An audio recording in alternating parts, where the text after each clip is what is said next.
Okay, Alex Sanchez, you were on Nancy Grace that day. What's your thoughts? Oh.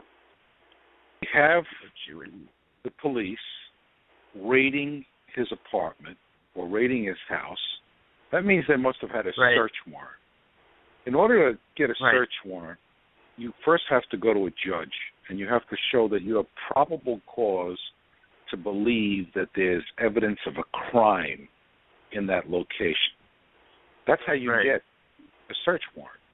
Now, how do you get that probable cause? Probable cause could be based upon what that guy Stevenson or whatever his name is, who was the executive director of.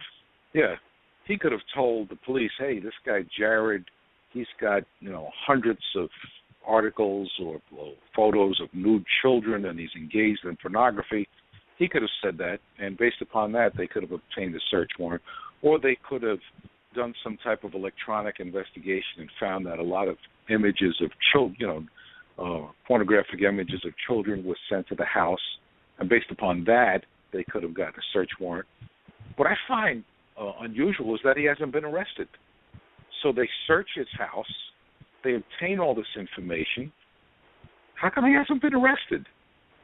The only reason I could think he hasn't been arrested is because when they searched his house or they searched his computers, they didn't find anything of an incriminating nature there, because it's extremely rare and it is unusual that the police would raid somebody's house, take out boxes and boxes of materials. He seems to be walking in and out of the house from the clips that I've seen with the police, as if he says, "Go ahead, search here, search there, look wherever you want." And yet they didn't put him in handcuffs. They didn't put him in custody. I don't get it. Either they had information that there was a legitimate crime there, or that information is completely faulty. And I'll tell you one thing, Subway, basically cut ties with him based upon non-allegations. No allegations have been made against him. They cut ties because somebody got a search warrant to search his house. So far, I'm very, very unclear about what's happening here. Yeah, they took him off the website. Yeah, I mean, they took him off the website and they took a lot of action, but shouldn't they have at least waited till they find out if he's at least going to be arrested to determine what would be the best course of action to take? Oh, I would think so. His reputation is totally ruined. I mean, everybody's going to look at him now and say he's the guy that's involved with child porn, even if he's acquitted or totally exonerated.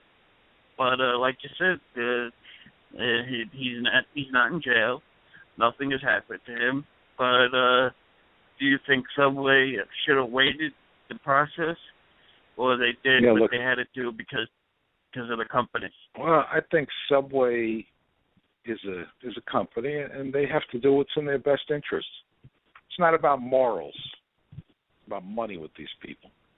And their position is, look, if we keep him, and all this publicity with the child sex stuff keeps coming up, even if he's innocent, we're losing money. We don't want to lose money. So let's just cut our ties now, and let's limit the damage. And that's the way they think. These people are not sitting around at board meetings saying, what's the moral and right thing to do? No, they don't operate like that. Their bottom line is money. They have to answer to their stockholders in the company. They have to answer to the people who've made investments in that company. And those people are concerned about money. And they don't care if the spokesman for the company, is a moral individual. They don't care if the person who is the spokesman for the company is an immoral individual.